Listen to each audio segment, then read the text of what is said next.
session. I'm Anna Rebeck, social media strategist for the LSU Ag Center. And today we're talking turkey. And we are specifically talking about turkey hunting and turkey conservation across the southeastern U.S. So we have two really awesome turkey experts today. I'm excited to announce that Bret Collier, LSU Ag Center Assistant Professor of Wildlife Ecology, is here. And another special guest, we got Jason Hart here, and he's the co-founder and business development with Huck and with Nomad Hunting, and he's also NWTF Foundation board member. Thank y'all for being here. Absolutely. Thanks for having us. Yeah, no, I appreciate y'all coming on. I'm honored to host today. Can y'all tell us a little bit about your backgrounds before we get started?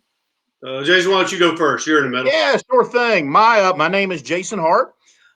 First and foremost, why I'm here is I'm a turkey hunter.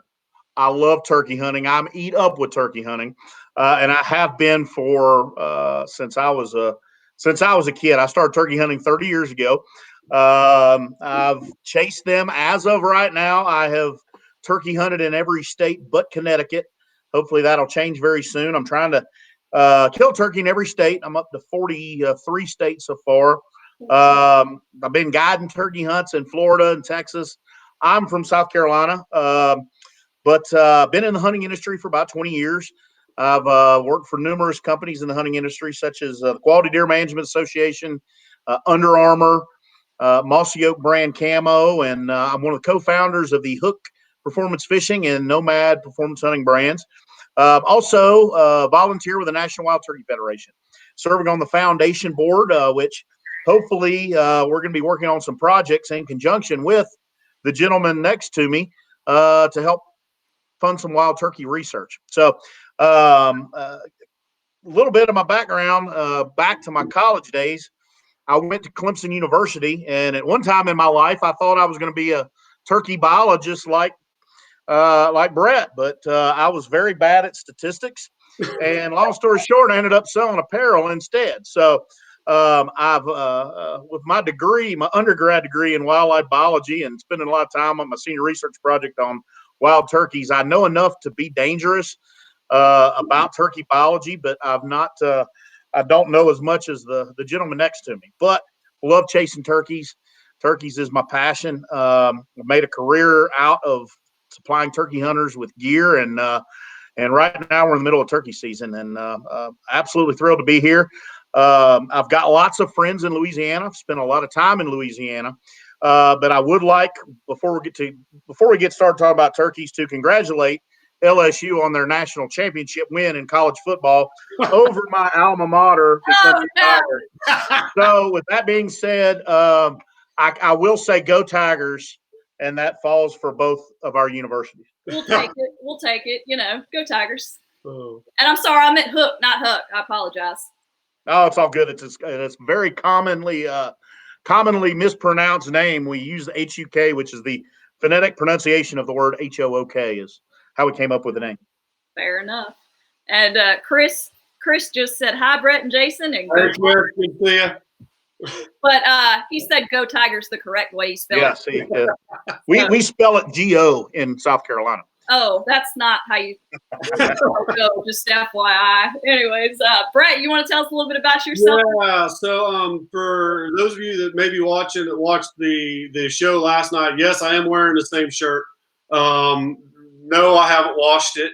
And the reason I'm doing that is that I only have one shirt that's got the really nice LSU School of Renewable Natural Resources logo on it. I made Bret wear his LSU shirt. That's why.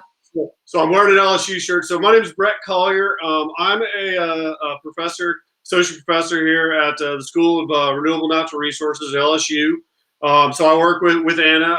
They're in the Ag Center, and I'm a game specialist. I tend to study things that people like to hunt. I'm just a dog to get study fish. I'm all kind of terrestrial vertebrates. So pretty much anything that you can go out and hunt is the kind of stuff that I follow. And most of my science lately, for about the last 15 or 20 years, has been spent studying turkeys. So, and it comes at it from a little different perspective than the hunting side of things that Jason is basically ate up with, I suppose is the easy way to look at it. But it's probably a little bit more of the science of population biology and how we can create more turkeys for, sustainable recreational use over time. So that's where I spend most of my time, plus teaching students there at LSU and all that kind of stuff. So yeah, I think that's the short version for me. Yeah.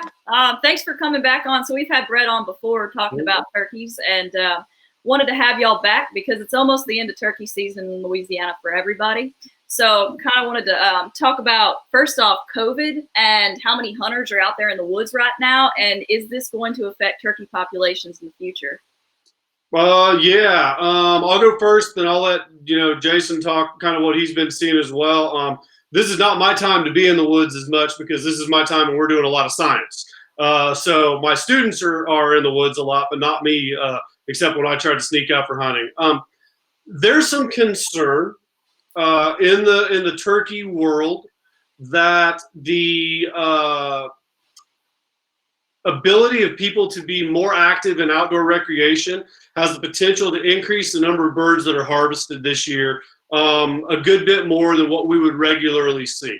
We're a little bit unsure how it's going to play out yet. There are a bunch of scientists and state agency people that are thinking about it. I don't want to put out any numbers that are too shocking. I'll give one just for Louisiana, just because I got it today. Harvest in Louisiana this year is about 15% higher than last year. But we haven't corrected that for how many for what we call hunter effort. So how many hunters are out in the woods? We haven't quite got the correction made for that yet. And that'll probably come I think next week, right, Anna? Cody's going to come on?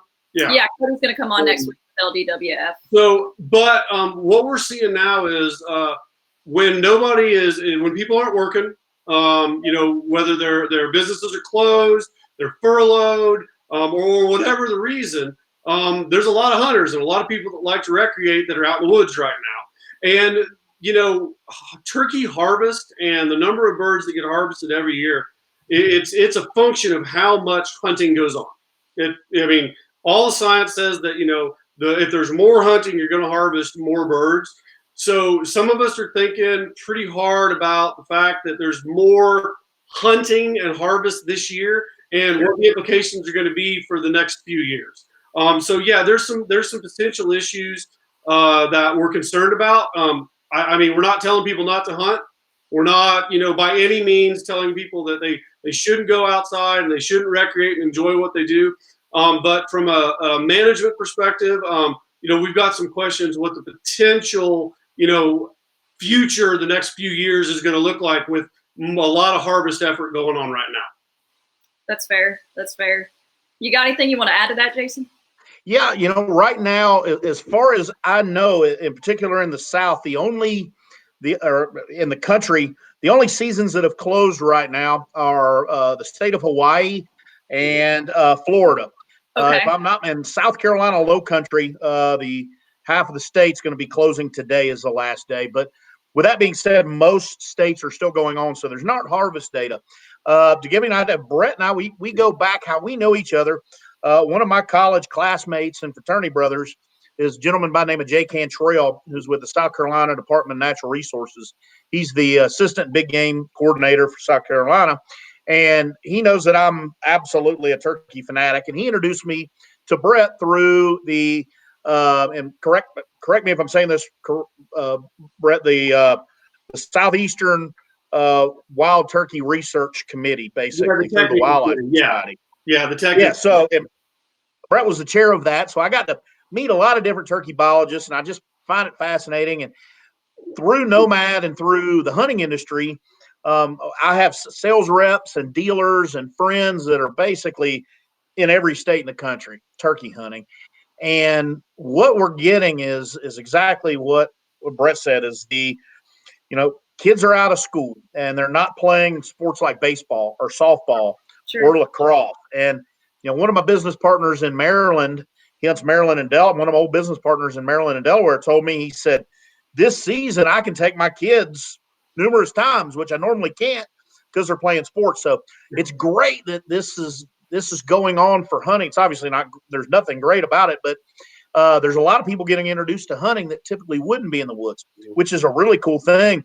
people are buying more hunting licenses, I would guess. And when all the statistics come out, I would imagine hunting license sales for the spring for states that require turkey tags will probably be up, which is good because those dollars go back towards conservation to state agencies. But there's obviously every report from across the country, whether I have friends in Indiana to South Carolina to Alabama to Georgia to North Carolina, Virginia, Maryland, Delaware, is there's a lot of people in the woods, whether it's on public land or whether it's on private land that's bordering, and there's a lot of hunting pressure this year. Fortunately, I've not heard a lot of incidents about any kind of safety issues, but there's definitely going to be implications for future seasons, in particular in the southeastern United States, where turkey, where turkey production has not been great, and now we're probably going to have record harvest seasons in many states, and so combating the record harvest with declining turkey populations in some states could lead to potential bad things. But like Bret said, it's a slippery slope because it's fantastic that folks are out there hunting. Sure. But what's the implication? State agencies set seasons and set harvest based on normal, and this coronavirus pandemic is not normal. So, what's it going to do to future seasons, and how are state agencies going to react for the good of the resource? Well, time will tell. Do you think that because there's more hunters in the woods, are birds going silent? Because people are asking, birds are, we're not hearing any gobbles. Like, what's going on? Well, I mean, dead birds don't gobble, first of all, right? So, as hard, I mean, and it's a joke among turkey hunters, right? Dead birds don't gobble. But when you talk about on additional hunting effort on public land, and I mean, in private land as well, but you talk about additional hunting effort and increased removal, then you're just by definition taking individuals out that do gobble. I mean, it's going to happen. But on top of that, and I think to the crux of your question, do we see evidence in the science side of things that heavily pressured birds tend to go silent? Yeah. We tend to see some evidence where, birds that get a lot of pressure on a regular basis just don't make any noise. And, people talk all the time about the smart birds that they see just walking quietly through the woods. We had this talk a little bit last night, there are some birds that just don't gobble because they're avoiding predation. If you make noise as part of sexual selection and breeding as a male, wild turkey, making noise is kind of your thing. Sure. But if you get shot, you don't get to breed. So there are some birds that are probably not gobbling, and I think that we've got some pretty good evidence that we're amassing that shows that. There was a paper that we had done some work in WMA in Georgia, and I don't know the exact date, so I just don't remember it, but the middle of the hunting season, gobbling was almost zero. So yeah, and this was a couple, I think it was over a couple years, and it just came out this year. We just published it. So, dead birds don't gobble, and birds that are pressured, the smart ones are going to go quiet. Absolutely. And I'm sure Jason's dealt with this and, hunting all over the United States before. Yeah. Like, is there a difference, hunting? Oh, absolutely. States? Like, do you see a difference with birds, like hunting each of the different states? Well, it varies. What's really neat about the wild turkey as a species is they adapt. They're so adaptable. You've got wild turkeys all the way up in the Canadian provinces, from the far corners of New York all the way down to California, down into Mexico. Turkeys in 49 states with the exception of Alaska. Turkeys are turkeys everywhere, but they definitely act different with their terrain and things of that nature and pressure. A lot of people ask me, and there's a I wouldn't call it a misconception because it's true in some cases, that Western turkeys, Rio Grandes and Merriam's, a lot of people say, oh, they're easy. Well, that's probably because they don't get a lot of pressure. Once those turkeys, the dumb turkeys out west, as many people call them, start getting hunted and start getting pounded, they get really smart. They get smart like their eastern relatives. And so, yes, but but turkey hunting is turkeys are turkeys, and turkeys act like turkeys. The different subspecies may gobble a little bit differently. Obviously, they all have color variations in their feathers, but it's like what Bret said: if they get pressure, they're going to shut up and be tougher to kill. Hey. Well, we took a bunch of questions beforehand, and of course, you guys, everyone out there can chime in, ask your questions. They're here for you. But we have a lot of questions, so we'll get to them. We had a question asking, were turkeys breeding earlier this year? Did the weather affect the turkeys? Not so. Did the weather affect them? Not really. I'm more concerned with the rains that have been hitting now than I was. In a perfect world in Louisiana, what we want is a good bit of rain. Not flooding style rain. We want a good bit of rain before kind of the reproductive season, and we want it to be dry whenever the poults start hitting the ground. That's really what you want. So reproduction started a little late this year, to be honest with you. Based on the birds that my students are tracking in kind of west central Louisiana and then down in southeast Louisiana, we had some early nests, birds that started incubating right around the 1st of April. But the bulk of our nesting, we're just now getting to it. And this is about the end of April. And normally that number's about the 17th or so. Okay. Somewhere. I mean, there's a little ecological slack in here, so, I mean, sometimes it's around the 12th, sometimes it's around the 17th, sometimes it's around the 23rd. But, I'd say we're probably off about a week late this year. And, it happens, but, I don't have a good reason for it. I don't think that the rain or anything has pushed it back any. The birds are sitting on nests. We've got, I think, our first hatch in both the western region, Louisiana, and the southeast. I think both of those are scheduled to come off the 5th or the 6th of May. So here about in the next week or so. We had the early nests. Both of the earliest nests failed. That was on the 30. I think they started on about the 30th of last month, and both of them were predated. But I think our first hatches are due sometime in about the next week. So what I needed to do is stop raining. I needed to be dry for a while, starting here in about a week or so. So, yeah. I hope it stops for you. We had a lot of questions about our hunting seasons opening too soon. That's a tough question. Now, and I don't want to. Okay, so the easiest way to explain this is probably. And the reason I say that is that the state agency biologists and the state wildlife agencies across the southeast, including Louisiana, their objective is to set the hunting seasons such that the reproductive peak, kind of that when we've got the most females on the nest as at its maximum, that's about the window that biologists typically want to set the hunting season is, and that's been a long-standing kind of standard in the turkey literature, going back to the 70s and 80s, and Lovett Williams and Bill Healy and Van Gilder and Krajewski and all of those guys.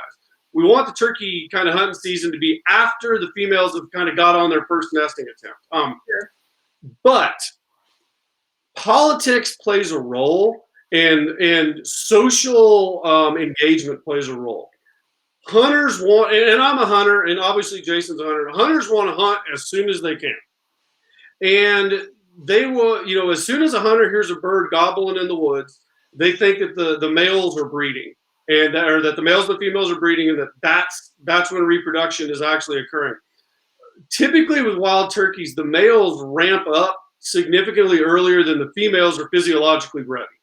So whenever you hear males gobbling, say them late March, the middle of March, or even early March, in that case, the females aren't breeding at that point.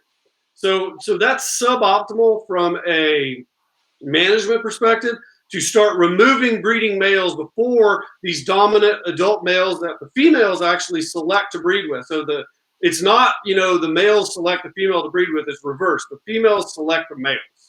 Okay. And we want the females to be able to breed with the males that they selected before those males get harvested. There's a balancing act, right? You have to balance the biological implications with the social and political implications. And as a scientist, I don't set policy. And I say this in almost every time one of these I do.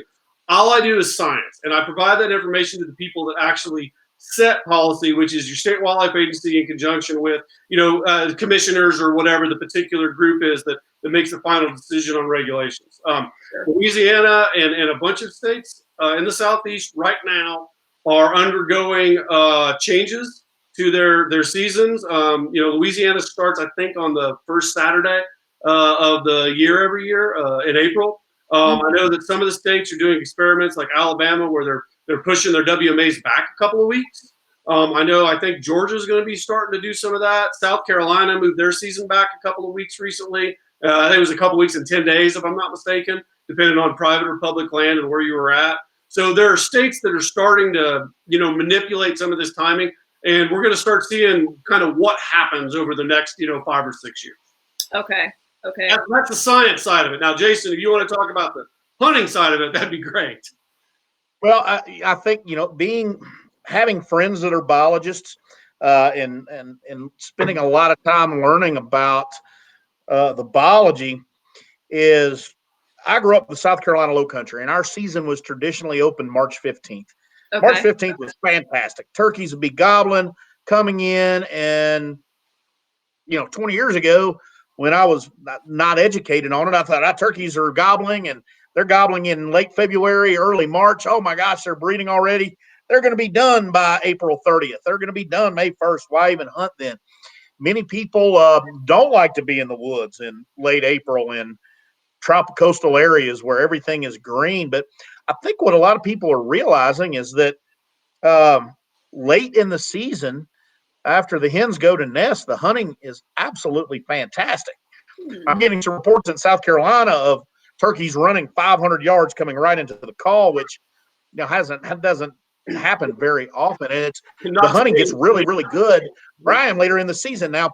And it's very similar to Louisiana. And folks don't want to give up that early season. They want to be in the woods. And then as it gets hotter and there's ticks and more snakes out in the woods, folks don't want to be in the woods in the Southeast where everything's green and they're getting torn up by mosquitoes and it's 90 degrees, even though the hunting in the morning can be fantastic. So, but another thing is that on many properties, by the time the late season, late April rolls around in some of the southern states, then like Bret said, many of those turkeys are killed.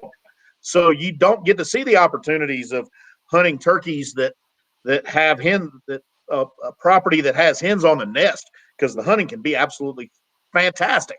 But like Bret said, from a political standpoint, the more that I get involved, the more that I realize that, unfortunately, many of state agencies, and this holds true for across the state, the wildlife biologists aren't the ones that are setting the laws. It's the House of Representatives and the Senate, and they're getting earfuls from folks that may be their landowner friends that we need to be hunting in early March. It's going to be done by May. So I think that's what a lot of state agencies, a lot of wildlife biologists that make their living trying to implement programs, unfortunately, have to go up against politics. And many times the politicians are hearing what hunters are saying, that we need to be in the woods earlier. And, from a biology standpoint, that's not probably the best thing. But, there's definitely a lot of controversy going on in the Southeast concerning that. But I feel that the trend among states is for the season to be moving more into April and out of March. Man, that's good. Okay. But very selfishly as a hunter, and most hunters would agree with me, they want to be in the woods as early as possible, because after all winter, you want to hear turkeys gobbling and chase them, and it's fun. But for the good of the resource, it may not be the best time to be shooting turkeys. Well, the one thing people may not realize, and this is all I'm going to say on this, and we can, and Anna, you can take over, is that the wild turkey is the only, maybe bluegrass, but is the only upland game bird that we hunt before it breeds in the United States. That's it.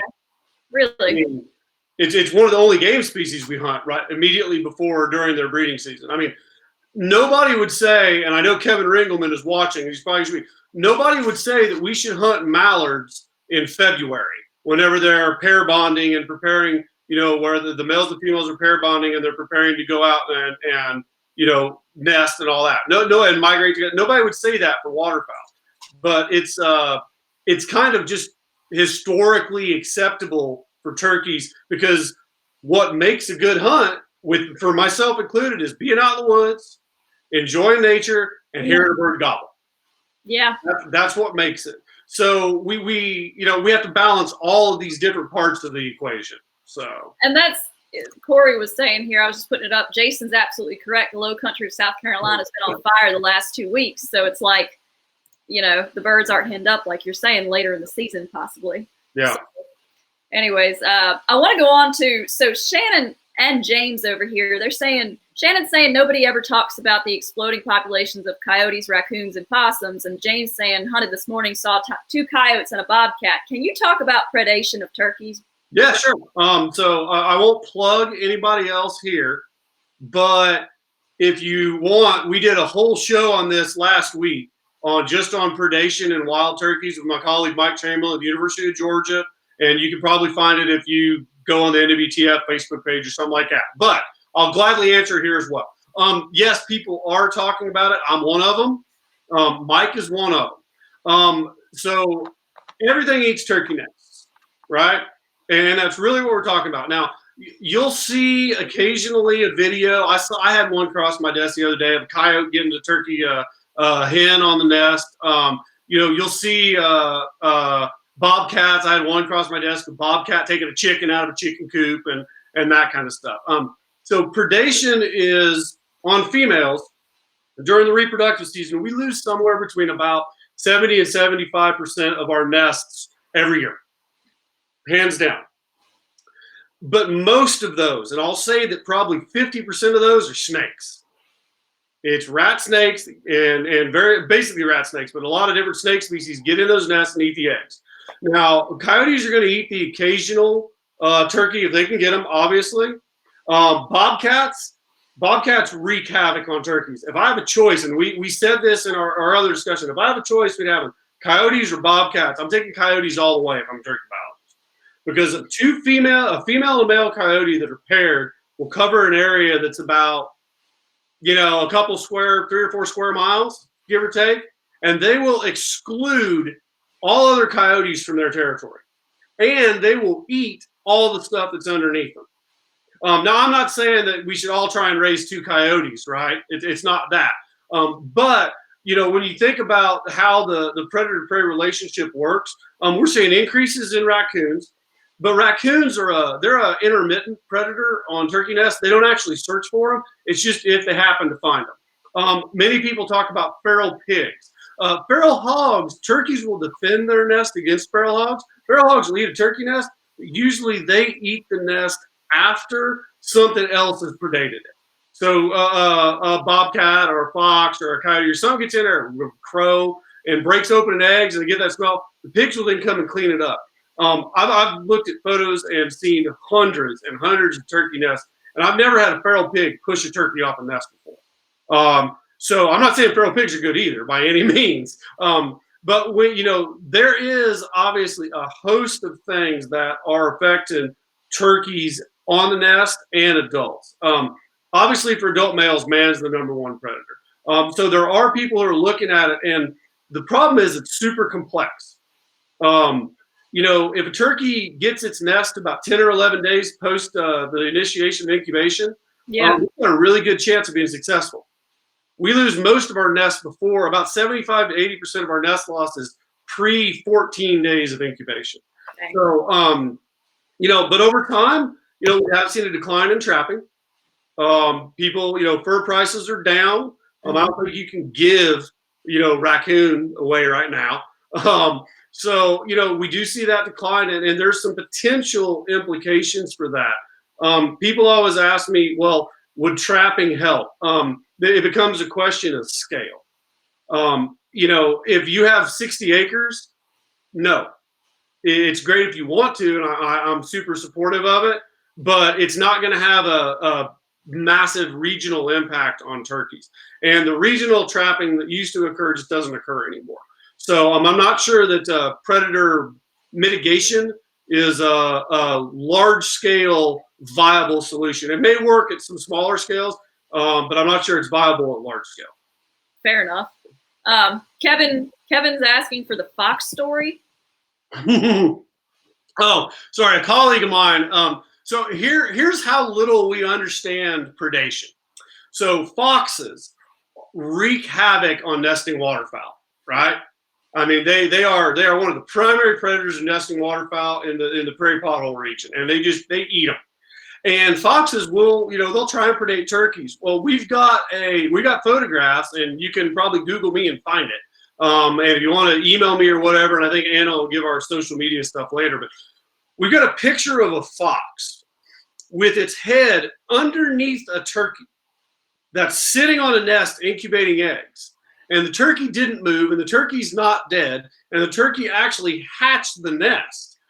So the only thing we can think of is that the turkey did not view that fox as a predator, and the fox was just trying to get an egg out from underneath the turkey. So when we talk about this idea of the interrelationship between predation and predator ecology and turkey ecology, there's so much we don't know because we rarely get past the point of the nest got predated by something. Dang. So yeah. We got a couple of questions. So a couple questions about habitat. Jerry's asking, what about controlled burns in the spring or mowing power line right-of-ways during the spring? What does that impact? So I love fire. Caveat: fire is good.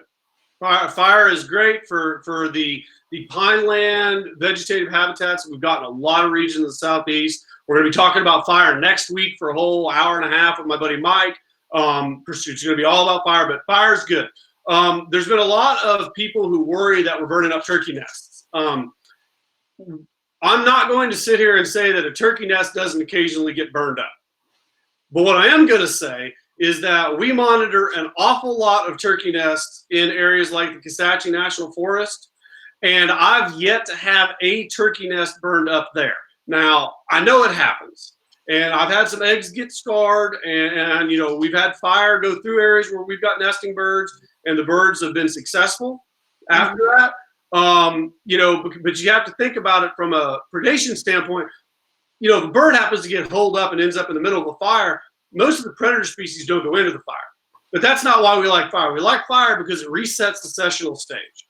And what's good about fire is that turkeys like to nest in that area that's about 2 years post-burn. It's also, as Jason will get in here, a great place to hunt. But about 2 years post-burn, that's not an area that gets burned.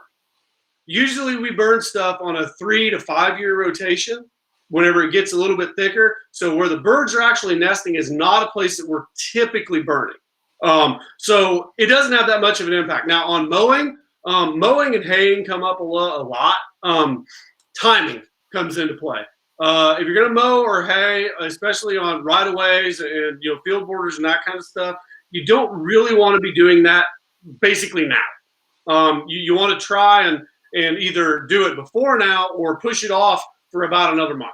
Okay. We're right now kind of in the middle of where we want to be. So, Jason, you got anything you want to add on that? As far as burning is concerned, you aren't kidding. I've shot turkeys in burnt cut overs and burnt areas that are still smoldering. Literally smoke coming up from the ground. Yeah. As far as the hunting's concerned, that is one of the best places. Within a few days after the burn, once the fresh green comes up, turkeys love it. Yeah, and they're just eating up all the dead stuff like popcorn. It's freaking fantastic. That's pretty cool. Grant's asking, what effects from herbicides or pesticides are there, if any? Unknown, Grant. Honestly, we don't know. Probably the bigger issue is pesticide use. What you're getting at is insects. You're getting at insect availability, protein availability, forage for poults. And to be honest with you, so few of the areas that we work in, other than some of the industrial forests that the birds kind of transition out of, just broadly spread that. I think that if I'll hedge here a little bit. I think that if we were going to see major effects of herbicide or pesticide, acute effects like birds dying Yeah. to eating it, I think we would have seen it by now. And I don't think that we see that anywhere. And I've not seen much in the literature, and I haven't seen it on any of our study sites. I choose personally, I take fire over those any day of the week. I know that's not always a thing people can do. But I don't think that I don't want to say it's not a problem, but I don't think that it's a major issue that we need to address. We have one from Harrison asking, what are the effects of heavy machinery in a 300-acre field that does not see much heavy machinery? Would that make the turkeys change their roost location and travel paths? And how long would it take for the turkeys to go back once the machinery's left? Yeah, there's been some questions on this lately because there's a lot of people doing a lot. I mean, timber harvest and then those type of things are going on right now. Sure. It's an essential industry. I hope everybody's staying safe, by the way. As we all know, turkeys, wildlife in general, tends to get used to something they see every day, right? Like there's a bunch of sandhill grains down the road from the house. I run by them every morning. They are used to me. They don't fly off anymore, right? They don't fly off when the cars go by because they recognize that they're not gonna bother them. If it's something that hasn't been there and then it comes in and makes a big ruckus right next to a roost site, you can expect those birds probably going to generally avoid it in the short term. Right. But if turkeys have a really, really good sense of space. So if they're using it and you're in there for a couple of days and then you get out, those birds are going to be back in there pretty quick after that. It's important to know, though, it's not, and we tell people this a lot, nobody believes us. Turkeys tend to move around in the landscape. So what bird you heard gobbling today that you think you're going to hunt tomorrow may not be the same bird you heard gobbling today. It may be a mile off another direction and somebody else rotated in. So if the disturbance is short-lived, it's probably not going to have any impact. Okay. Fair enough. Jason, we got one for you.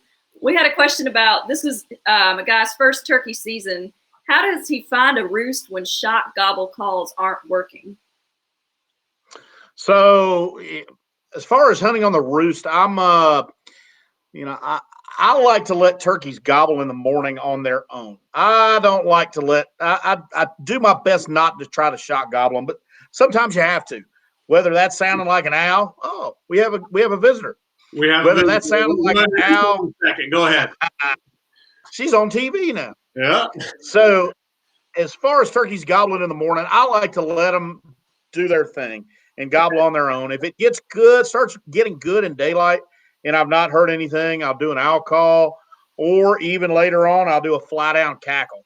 And sometimes that works. But I love to let a turkey gobble on. I like to let them gobble on their own and let them be turkeys without any disturbance. But then I'll break into the owls, break into the crows, and even sound like a turkey if there's no action. So it just depends on where you're at and what they're doing. But most of the times I like to let them act like turkeys and be their own and try to slip on them without them knowing I'm there. I was recently hunting on public land a week and a half ago, and as daylight sounded, it was some of the worst owl hooting and crow calling and box calling and gobblers shaking tubes that I could imagine. And I could just imagine what was going through the turkey's head that was hearing it. So, obviously, they say a turkey has a brain the size of a pea, but when you have that much random new noise coming in, they have to take notice and say, yeah, something's not right here. So,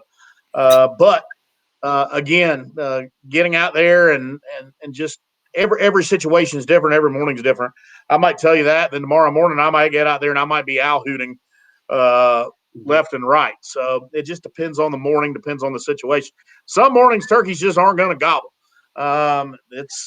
There's a lot of effect when it comes down to it. I know that there's been research on rising barometric pressures, and I've been since the Mike Chamberlain and his Turkey Tuesdays, and Bret's really been promoting that a lot. I've really been paying attention to the rising barometer and falling barometer. And I'll send my buddies text messages, boys, it's a rising barometer this morning. Turkey should be going nuts, and I'll get out there and not hear a thing. So with that being said, turkeys will be turkeys, and some mornings they'll gobble like crazy. Others they won't. Sometimes it's weather dependent. A lot of times I'll say on an overcast morning and they're not going to gobble well, but they do. So the one thing about turkey hunting is you can't tell how well they're going to gobble if you're sleeping in the bed. So got to get out there. Got to get out there and hunt them. Well, that's a great time to talk about pulsatile testosterone, but we won't do that today. All right. So, yeah, I apparently had the offspring. Everybody come in, and I called it. This is Kennedy. She's going to do her first turkey hunt next year. She brought her turkey she made today. You want to show? She brought her turkey she made today. Cool. With her. So, oh, that's awesome. Yeah. Hey. All right. So, do you want to science for a minute? Huh? All right, what's the scientific name for a turkey? Meleager scalopoplar. That's right. Meleager scalopoplar. That's right. And where do you shoot turkeys at? In the woods. In the woods. That's right. Do we hunt them with a bow or with a shotgun? Shotgun or bow, but bow is mostly used. Yeah, bow is mostly used by you, right? Were you bird hunting in the backyard today? I was trying to. Yeah, but the robins are outsmarting you, right? Yeah. Okay. Do you want to say anything else? Tink. Yeah, Tink's getting down. So do you want to say anything else? All right. Why don't you take Tink and get out of here, okay? All right. All right. Bye. Sorry, everybody. That was awesome. I'm glad she came in. She's going to be a good turkey. She has no chance whatsoever. So I do have a question for y'all on like conservation. How do hunters help increase turkey populations? We had one hunter asking, should hunters shoot jakes or let them walk? Like, what are y'all's thoughts on all that? So do you want to talk about jakes, or you want to talk about how hunters can help conservation? Because they're two pretty different questions. I know, it's different questions. Yeah. So I'll do how hunters can help conservation first. Sure. Okay.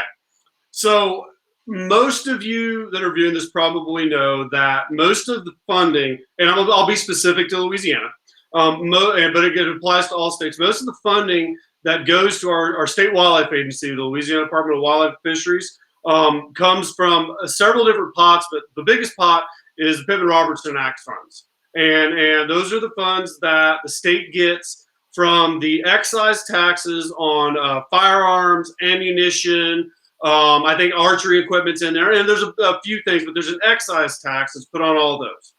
And the money goes into a big pot with the federal government, and then the federal government distributes it out to the states based on how many hunting licenses are sold.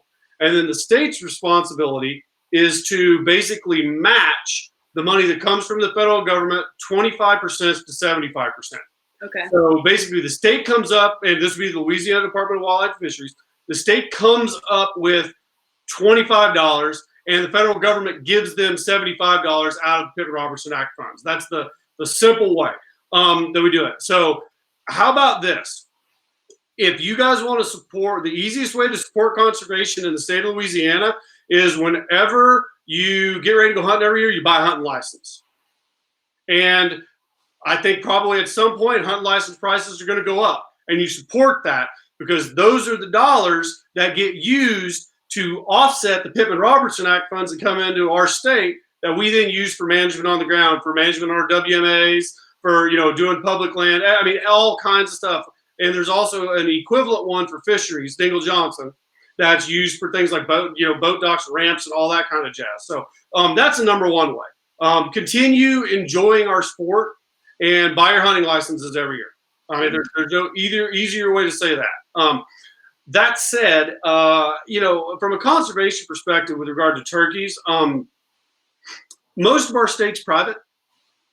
Good land management, good conservation practices, taking care of private land is super important in our state. Good harvest management, everything that we talk about as biologists is things that private landowners can do. I like the fact that a lot of people are getting involved, and it's more active in the deer world than the turkey world, but in like cooperative groups where you have a whole bunch of landowners that then kind of get together and come up with a strategic management plan for the animals that are in the area. And it's, been really pushed by, basically the deer world, but it also works in the turkey world because turkeys and deer don't exist on 40 acres. They exist on, 600 or 800 or 3,000 acres. So those type of things are always a really good way to both get to know your neighbors and to, help us, do conservation. I guess the only other thing that I'd probably hit on is, information is kind of what drives the boat. So, reporting harvests, interfacing with your state wildlife agency personnel who are there to help you None of us are anti-hunting, right? I mean, that's not what we're here for. Helping them provide and get them information so that they can get you information is a huge benefit to the conservation activities that we kind of have to address. So did that cover that, Jason? You got anything you want to add in there? I will add to that a little bit. I certainly encourage everybody that's a hunter to just Google and research the Pittman-Robertson Act, and really understand that hunters are the driving force for conservation in the United States. And I've been in situations where at one time I lived in a very large city in the northeastern United States, and I ran across lots of people that were non-hunters or anti-hunters. And many times I'll tell people, do you like wildlife? I'll ask them that question if they don't hunt. And they're like, absolutely. Well, and I like to let them know that the number one thing you can do if you like wildlife is to buy a hunting license, because that supports, it doesn't only support buying the hunting license doesn't only support the management of game species, it also goes towards non-game species, such as migratory songbirds and everything else that you find out in the woods. So hunters are truly supporting the animals that we have in America, and there's numerous game species out there, and the wild turkeys is a perfect example of a game animal that was not that was in a bad way 100 years ago, and really it was hunters' dollars and the hunting industry, the firearms excise, the firearms and ammunition excise taxes. But definitely, if you hunt and like to hunt, and happen to get in a discussion with somebody that may not hunt or may be against hunting, I certainly encourage you to learn a little bit about that and let them know that hunters are really the ones that are driving conservation in America. Thanks. Yeah. Well said. You want to do Jake's question real quick? Yeah, can y'all answer that Jake question? Yeah, sure. So basically, should you harvest Jakes, right? Yeah. I don't have strong feelings on it. Biologically, juvenile males, biologically, juvenile males don't really contribute to the reproductive activities. It's rare for them to have undergone spermagenesis. And be basically reproductively viable. There's been some online discussion of that, I know, lately, and the number that keeps getting thrown out is, I think, around 28%, but it's not, that number's not correct from some of the earlier papers. It's just, there's a whole bunch of more updated research to show that number is actually really high. You should think more around 5% are actually have viable sperm, have presence of viable sperm. So from a biological perspective of breeding females, they're not really in the game. They'll go through the physiological activities, but they're not really in the game this year. So it's one of those things, it's kind of a pay me now or pay me later, right? Do I harvest a juvenile male now, or do I let him become 2 years old and potentially get the opportunity to harvest him later? The good news is juvenile males and male turkeys in general don't die a lot. So they have very high survival rates. So if you have a bunch of juvenile males running around, they don't just fall off of the landscape next year. They're not getting eaten over the course of the year because they're all hanging out together. They got a lot of eyes, and they tend to have really high survival rates over the annual cycle. I mean, we're talking 90 to 95% plus. They just don't die very easy. I don't have any problem with people harvesting juvenile males. I mean, I try very hard in my job not to put my personal moral opinion on what anybody does within the legal bounds of a regulatory action. So Sure. If it's legal to harvest males and it's legal to harvest jakes, okay, cool, enjoy. But I know they don't really contribute to the population this year. But everyone you take out this year is not going to be around next year. And so that's kind of the trade-off I think you have to think about. Being honest, yeah, I've shot juvenile males before. I've shot jakes. So, yeah. All right. Yeah. We have some other questions about where do hens lay eggs? And Kevin was asking, what does a turkey look for in a nest site, or do they just choose randomly and drop an egg? Oh, man, that's a great question. So, and thank you, Kevin. So we historically thought, based on some work that was done in the 80s and 90s, that a turkey would go out and look around the landscape and find a place that she liked. and then she would go back, get bread, or find a place she liked and then drop an egg, or she'd go back, get bread, and then go back and drop an egg. That's not right. And science advances, and this is basically what we've seen. So here's the answer to your question. These birds get bred, one day decide there's an egg coming, and they disappear off into the woods, go anywhere from a few hundred meters, from 1,000 meters to a few thousand meters away from where they were. And at some point, they find a bush that they like, and they drop eggs underneath it. And we've done a lot of science, and I mean a lot of science, where we have measured the vegetation around these nest sites, at the nest sites, random places on the landscape, and there's just no evidence that these birds are selecting nest sites that increase nest success, or very little. So what we're wondering is, because we're biologists and our job is to try and think what the next step is, if they're not selecting places that make their nest successful, maybe they're selecting places that make sure that they can escape to live another day if something tries to predate them. So it's an ongoing area of research, but as I can say right now is that what we once thought, that these birds were searching out nest sites, doesn't seem to be true, at least at the temporal scale. We thought, a week or two ahead of time. Now it's probably an hour, and they just find a spot, and there's where it's going to be. So, and that's why you find nests on the side of roads and up against rocks and landscaping and all that kind of stuff sometimes as well. That's crazy. When it comes to what should hunters plant as food sources for poults and things like that, Jason, do you have much experience with like chufa or anything like that? Well, chufa's fantastic. Okay. Chufa attracts turkeys. Turkeys love eating chufa. The problem is, in many of the southeastern United States, is the feral pigs, wild hogs. Brett and I talked earlier. Turkeys absolutely love chufa, love digging it. In some of my hunting clubs, we plant chufa, and it's successful until the hogs get in there. And the hogs will root it up in one night.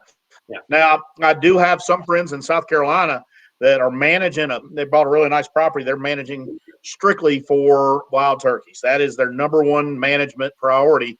And they're doing some electric fencing, keeping the hogs out. And it's successful, but it's extremely expensive what they're doing. So chufa is fantastic. There's a number of different things that turkeys, as far as food plots and things like that turkeys will utilize.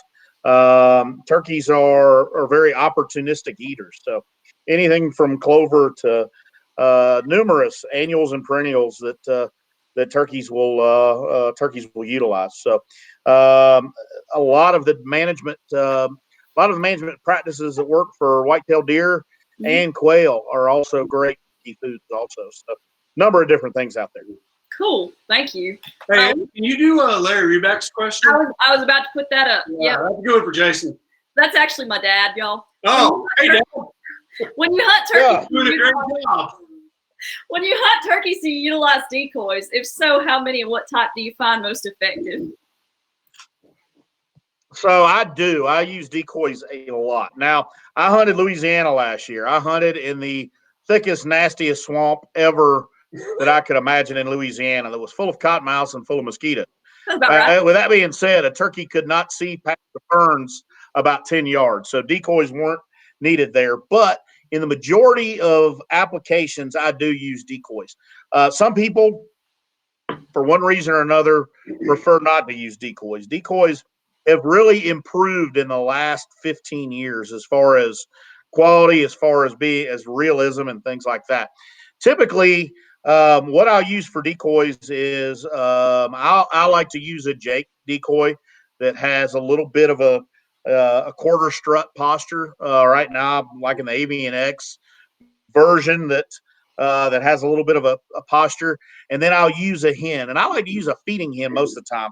It's relaxed as opposed to standing up and there. Now, if I'm hunting in an area with high grass, I'll use a more upright decoy. If I'm in an area that's completely flat, that a turkey can see the ground, I really like a breeding hen laying down hen as well with some type of male. Now, if I'm in an area with dominant turkeys, strutting decoys work fantastic. They don't always work though. A lot of times, a subordinate turkey will see a strutting decoy and get out of there. But if you're hunting multiple gobblers, I think what you'll find, strutting decoys work well. In particular, if it's a brother group that want to come in and beat up the male decoy. And another place is the strutting decoys work fantastic down in South Florida. It seems, in my experience, Osceolas are the most aggressive turkeys that are out there, and they love to beat up a strutting decoy. But it depends. If I'm by myself, I'm only going to carry about 2 decoys. If I'm in the mountains, I've got very steep terrain to walk up, I might only carry 1. So a lot of it depends on if I've got a buddy to help me carry decoys, then I may be in a situation where we'll put out 5 or 6. And decoys are very effective. Now, there's a lot of there's some controversy out there. Are strutting decoys too effective? Because right now, some of the decoys in particular, like the Dave Smith decoys, Avian X decoys, are so realistic that you put a fan on there. Some people think that they're just almost too good. Now, it depends on the situation, but yes, decoys work. Now, about the only time I won't use a decoy is if I am hunting in a very thick hardwood swamp, which, like I hunted in South Louisiana last year, where a turkey, it's really fun to go back to the days where a turkey has to come through the woods and find you. But in many cases, the more I turkey hunt, the more I think about what the turkey's going to do when he's coming to me. And I'll set up in an open area where he can see the decoys, because there's so many times where I've hunted and it's like, man, I really wish I'd have had a decoy so the turkey could see him. So it depends. And then I've also hunted in areas that have so many turkeys, such as Hawaii. I was out in Hawaii March 1st, that there's so many turkeys out there that they look at a decoy and they're not even the slightest bit attracted to them. So it depends. Decoys are great. Yes, I typically use decoys. Do they work all the time? No, but most of the time they do more good than harm. Fair enough. I'm sure. Thanks for that. I'm sure my dad will. He's a big turkey hunter. So, anyways, question for y'all. So, Bret has a collegiate hunting program at LSU, and you're also involved with it a little bit. Can y'all talk about like the program and everything? Yeah, I'll do that. So one of the big things that hunters are always told, and we kind of grow up with, is we always want to introduce new people to our sport. And we do it constantly. Almost all of us are huge proponents of the sport of hunting and recreation, outdoor related recreation in general. Whenever I started at LSU, I got engaged, and I can't take credit for by any means starting this. It was a gentleman by the name of Dr. Frank Rower, and who was a faculty member at LSU, who's now I think the CEO of Delta Waterfowl, and then a gentleman by the name of Larry Reynolds, who is the waterfowl biologist for Louisiana Department of Wildlife Fisheries. They kind of initiated it. And then another faculty, there's basically 3 faculty now at LSU that run it: myself, Dr. Luke Laborde, and Dr. Kevin Ringelman. And what we do is too often kids that grow up in urban and suburban environments and go to college don't have the typical, what we'd call the more rural agrarian background that many of us grew up with. Hunting and fishing was kind of what you did and how you grew up. But a lot of these kids are the ones that are going through my program, at the School of Renewable Natural Resources, where they're getting a degree in wildlife ecology or conservation biology or wetland management or forestry or something like that. And they don't have a background in hunting. And the issue that we've kind of thought about is these are the people that are going to be getting the jobs and making the decisions that can influence the hunting community for a long time. I mean, they're the ones that are going to work for the state wildlife agencies. They're the ones that are going to work for the Fish and Wildlife Service or the Forest Service or Bureau of Land Management, So we wanted them to at least have perspective on what hunting is about and what it was. So a program, it's kind of organically changed over time, but we'll just generally call it the University First Hunt Program there at LSU. Whenever we have kids that are seniors, they take a class that's called Wildlife Management Techniques.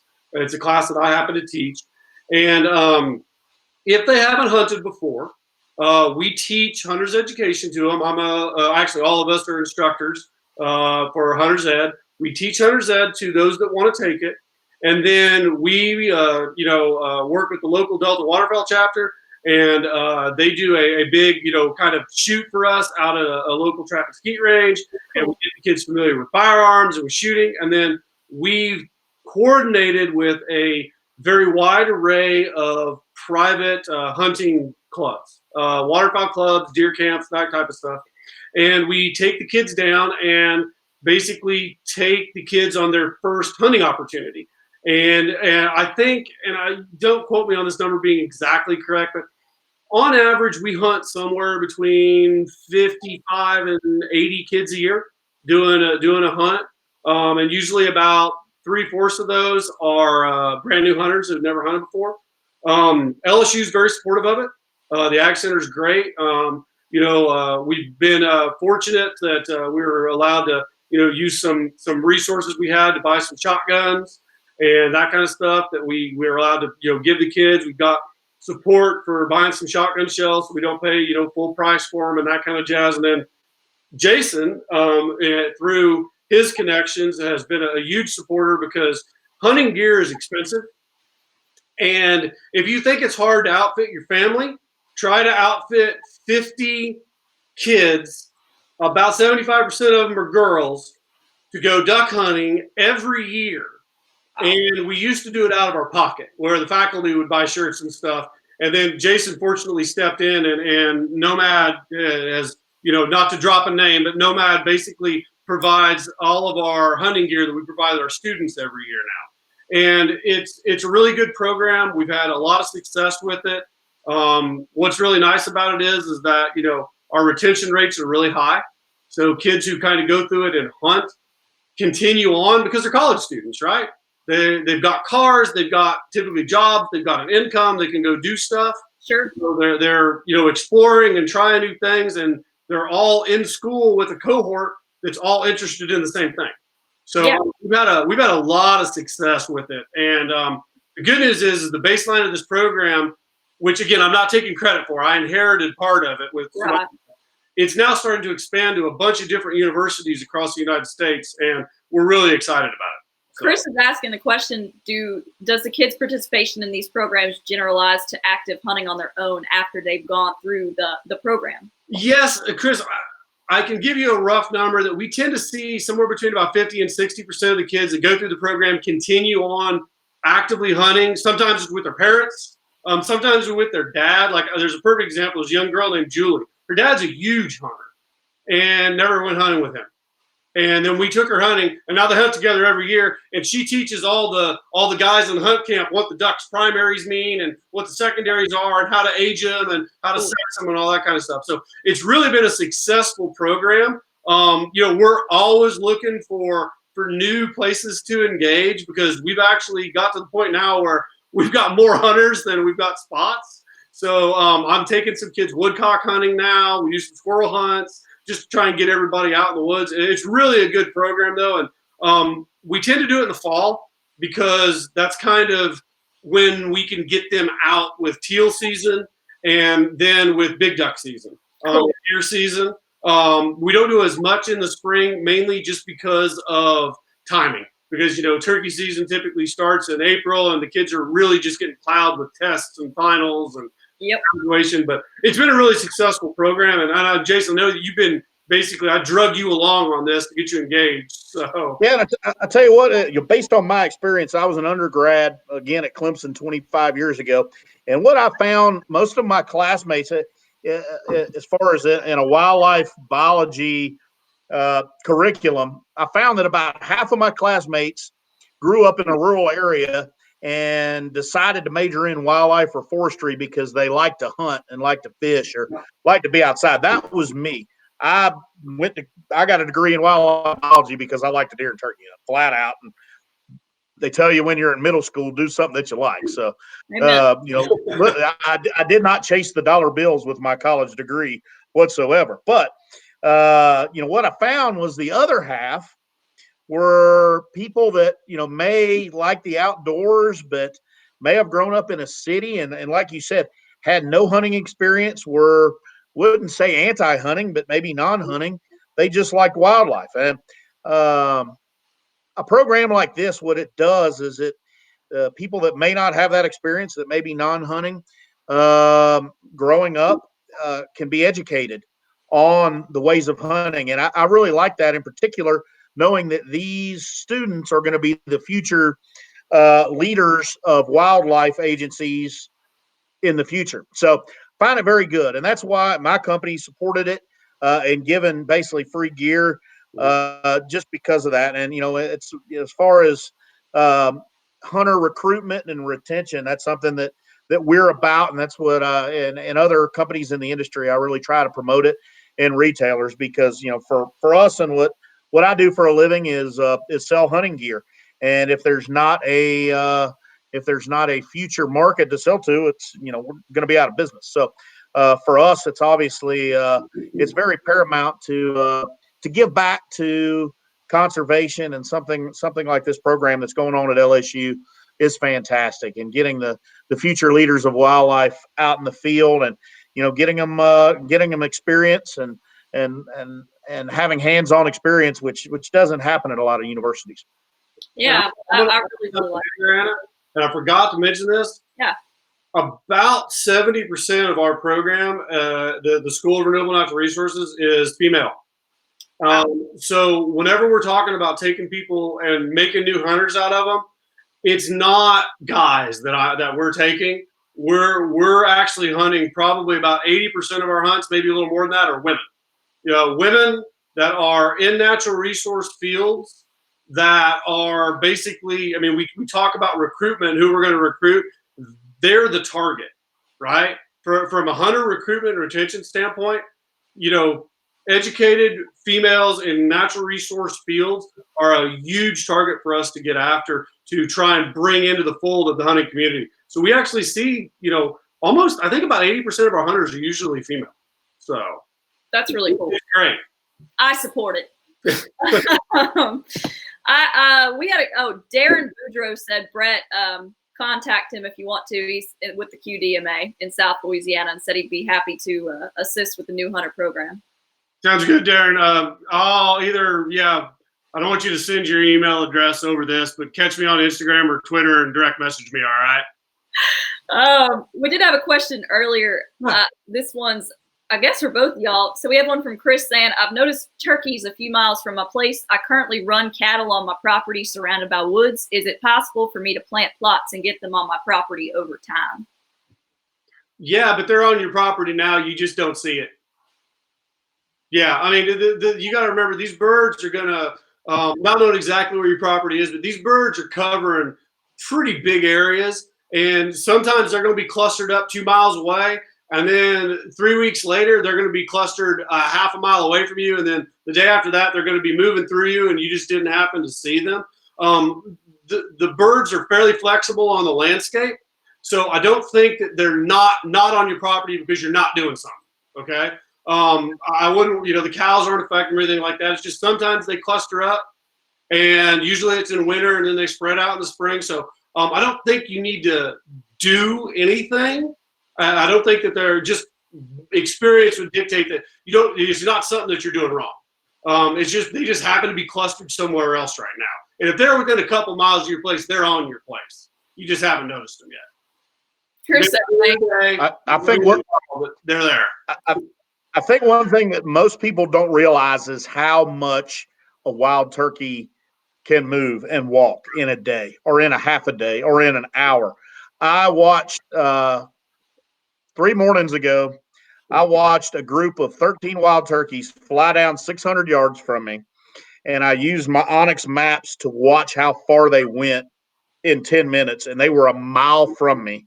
I was hunting these big, massive fields. They were a mile from me in literally less than 10 minutes.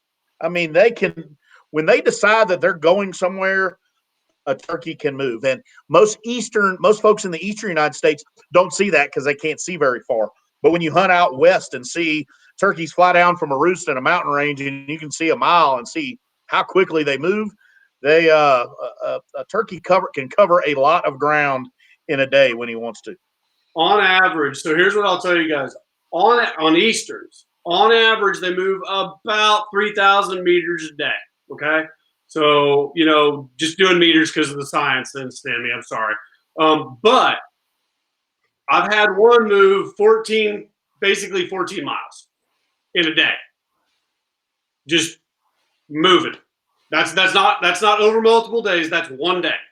I had a bird move about 14 miles. I've seen some birds that over the course of 3 days have moved upwards of about 70 miles. So they can get up and go if they want to.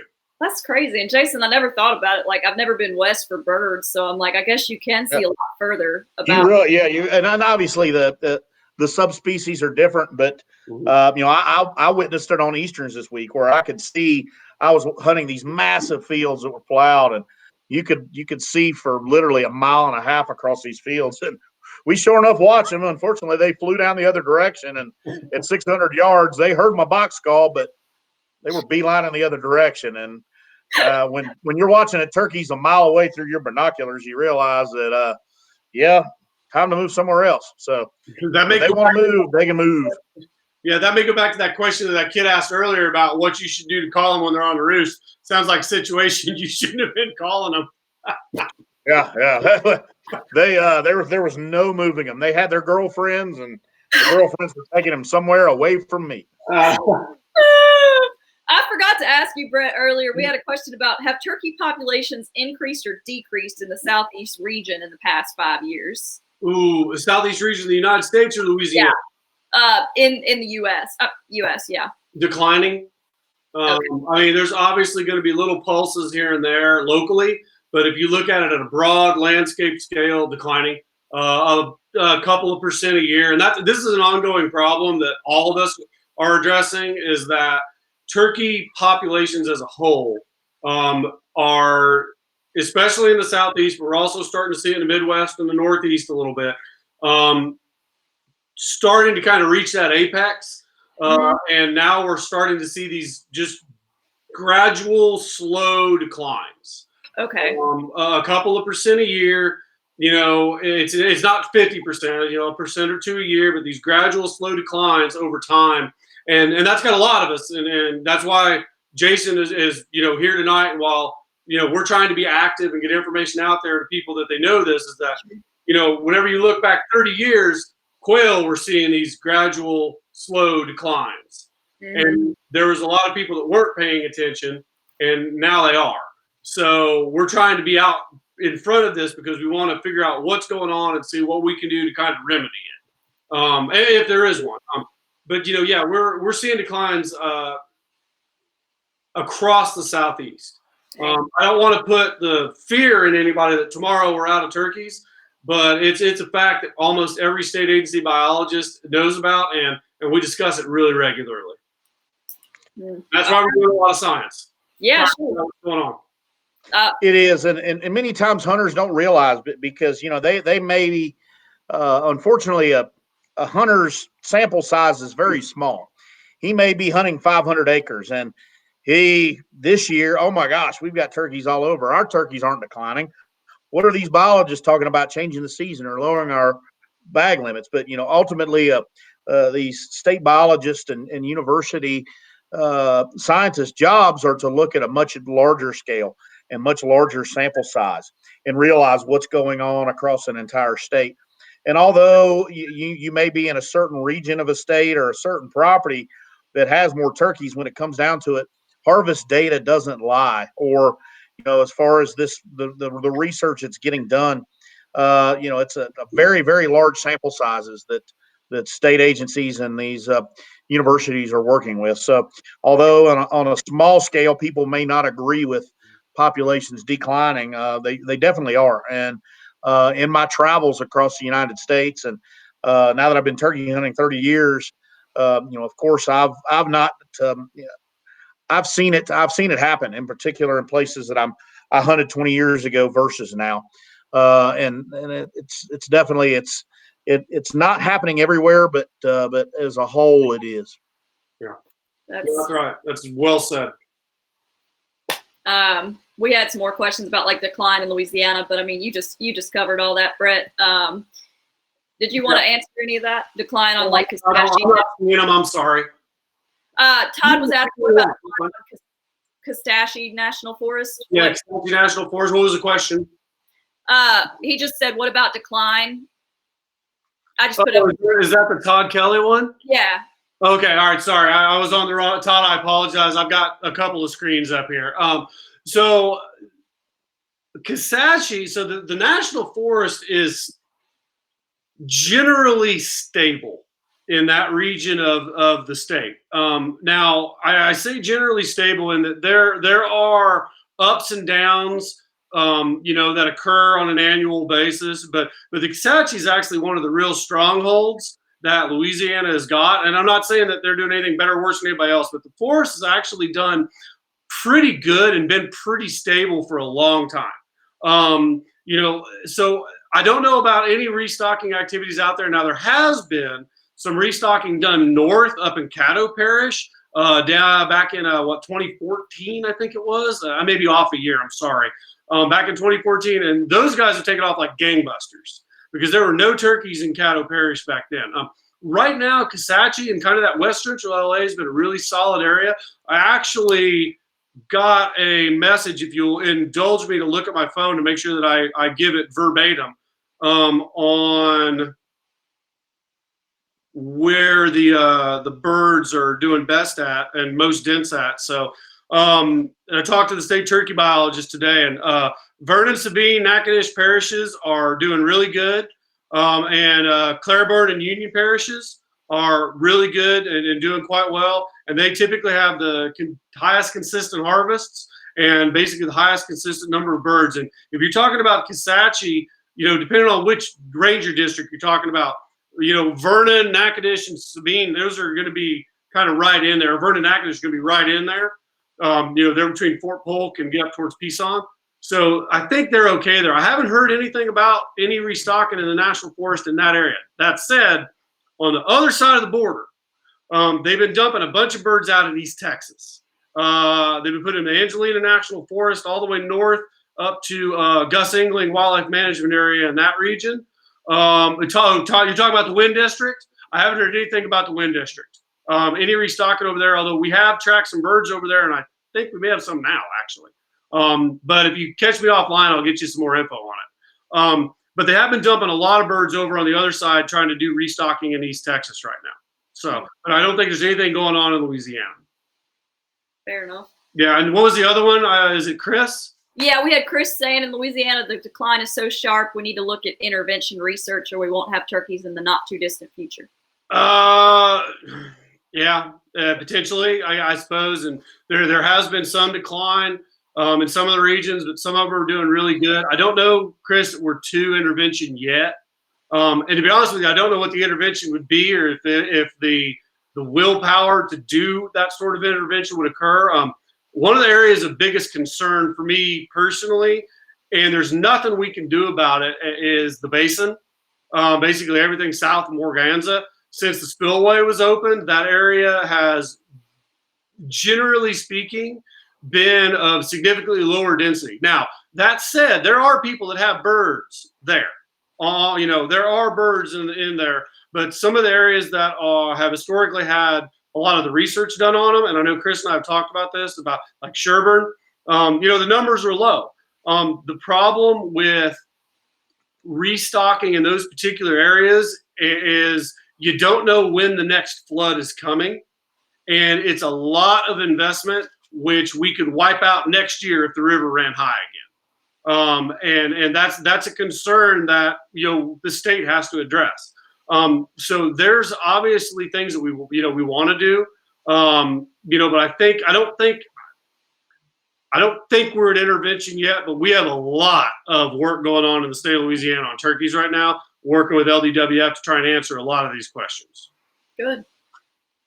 And I think I just as an overall general statement in the Southeast, with obviously the National Wild Turkey Federation's conservation group that I serve on the foundation board, and I get to sit in various meetings, and Bret and I and Jay Cantrell and I spend a lot of time talking. and it's obviously the NWTF is taking note, and state agencies are obviously leading the way in this. So there's a lot of attention going on in the Southeast with turkey populations, and I think what you're going to find is in future years, number one, it's going to take research to find out how much populations are declining, how big of a is it a fire alarm drill yet, and then when it is, obviously it's going to take funding to support this research. So this is definitely something that I think every state agency, every major university that's doing turkey research, as well as the National Wild Turkey Federation, has on their radar in a big scale. And that's one of the reasons why we're here right now. And I am definitely concerned about it. Being a hunter, very selfishly, I want it to continue to be the golden age of turkey hunting, and I'm afraid that we're past that. It might be what we're experiencing now, might be the new normal in the Southeast, but there might be improvement. But like what Bret says is people, obviously the bobwhite quail decline that happened 30, 40 years ago. I certainly hope that that doesn't happen to the wild turkey, and I think that right now is definitely a critical time for more research to take place on the state level, university level than it's ever happened in the history in the history of research of the wild turkey. So I think now is a very critical time for us to start figuring out what's going on, and there's lots of different things that could be contributing to the decline, and it's not just one thing. So it's definitely on a lot of people's radars that as far as the resources concerned, it's definitely high on a lot of important folks' radars. Definitely. Good, Darren. I saw your message. Awesome.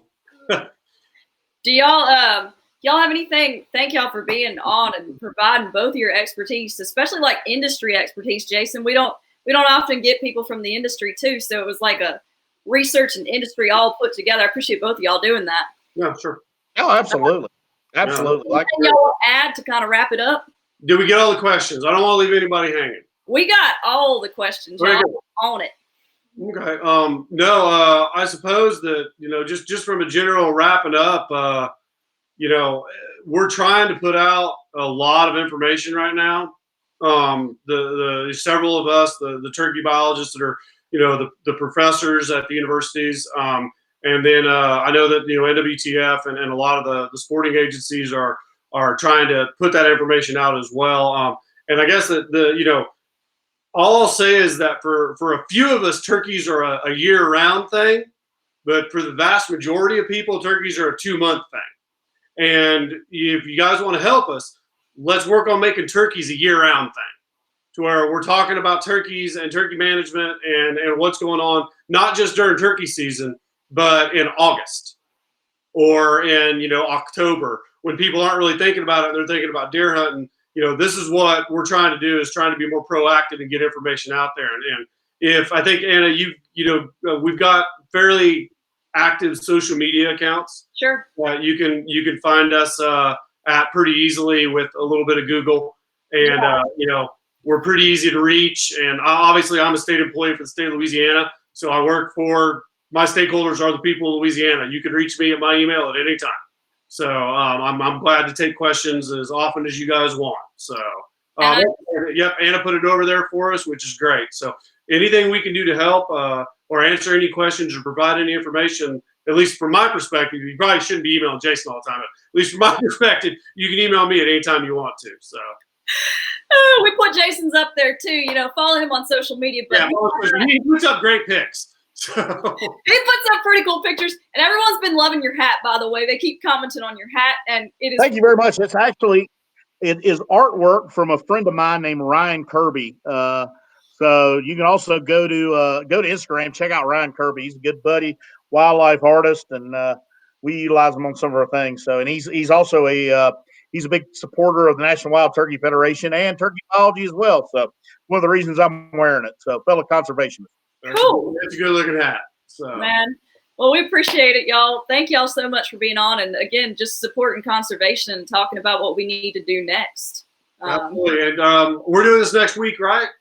We are. Me, Bret, and Cody from LDWF will be on next week live at 5 on Thursday, guys. So tune in. We're doing a wrap-up, Bret, of turkey season. For those of you that don't know, it's Cody Sinetal, who's the turkey program lead, a small game program lead for LDWF, but he's a turkey biologist, big turkey hunter, and he's going to basically come on and it'll probably be the quietest that I am on one of these. But he's going to come on and give a wrap up on basically the Louisiana turkey season this year.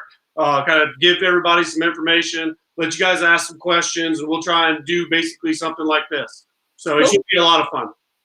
All right. Well, that's it for today's episode. Y'all stay safe out there. And Jason, good luck with the rest of your season. Thank you very much. I'm actually going to be leaving here right now trying to roost a turkey. So. Oh, cool. Good luck to you. All right. We'll see y'all later. Thank y'all again. Thanks, everybody. Bye. Take care. Go Tigers.